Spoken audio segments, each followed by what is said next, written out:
deuxième journée sur les Yoga Sutras de Patanjali. Yoga Chitta Vritti Norada. Le yoga est l'arrêt de l'activité automatique du mental. Chitta, c'est la conscience périphérique, le mental. Vritti, c'est les agitations, les modifications, les perturbations, les fluctuations.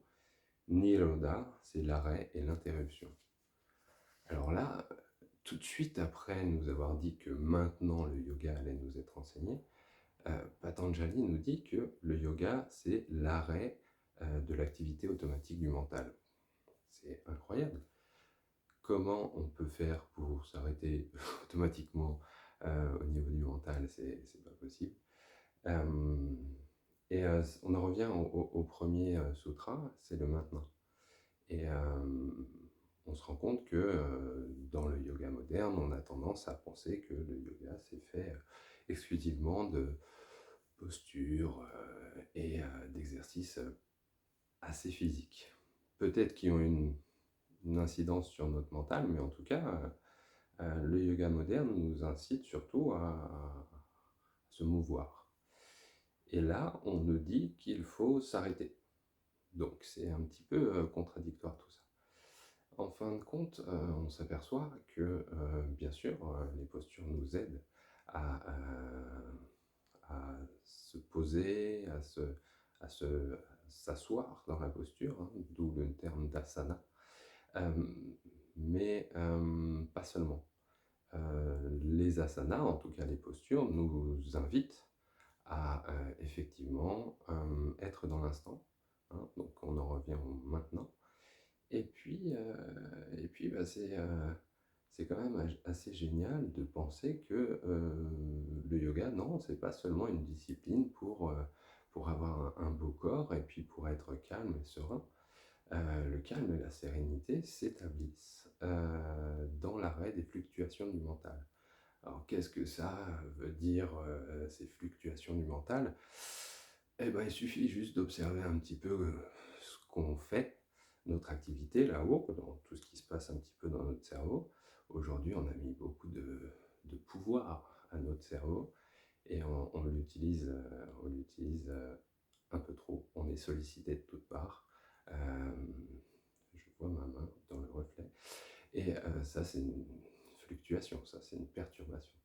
Et donc, ben voilà, on est souvent soumis à des stimuli extérieurs.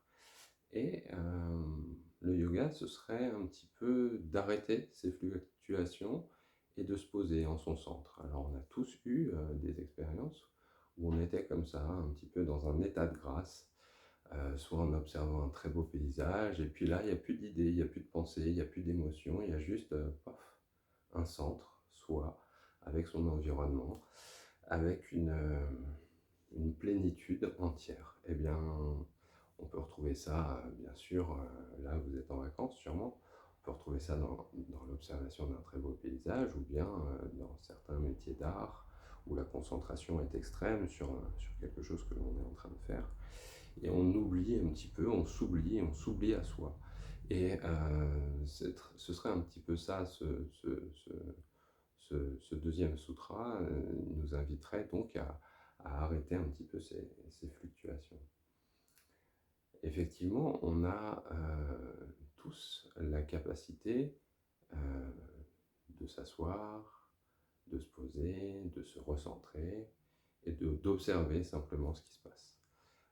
C'est déjà une première approche et c'est déjà très bien de pouvoir en arriver là.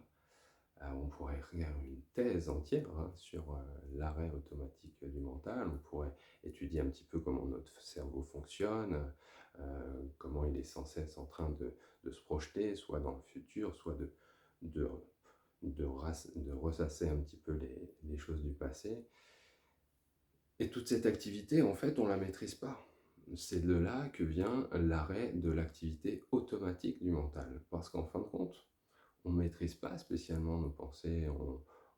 Quand on les observe un petit peu, quand on regarde un petit peu ce qui se passe, bah, ça fluctue tellement, ça bouge, c'est une sorte d'activité automatique.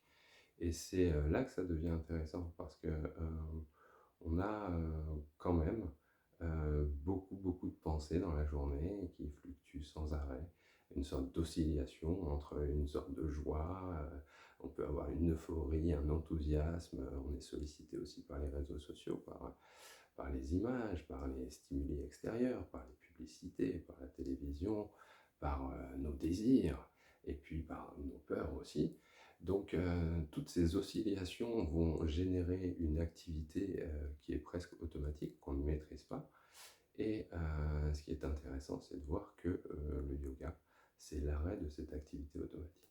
Alors, il va nous préciser un peu plus longuement ce qu'il en est de ces outils, comment faire, quelle est la boîte à outils qu'on peut ouvrir pour justement arrêter un peu toute cette activité.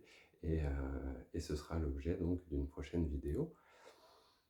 Et on peut déjà essayer de passer cette journée en essayant de se demander, tiens, qu'est-ce qui se passe? Qu'est-ce qui se passe? Comment je réagis là? Est-ce que c'est vraiment quelque chose de conscient que je fais ou est-ce que je suis juste soumis à un désir, à une envie, à une peur? Et donc tout ça se déclenche automatiquement. Je vous souhaite une belle journée dans l'arrêt automatique de vos pensées, si possible. C'est pas spécialement évident, mais en tout cas, bonne pratique et très très belle journée.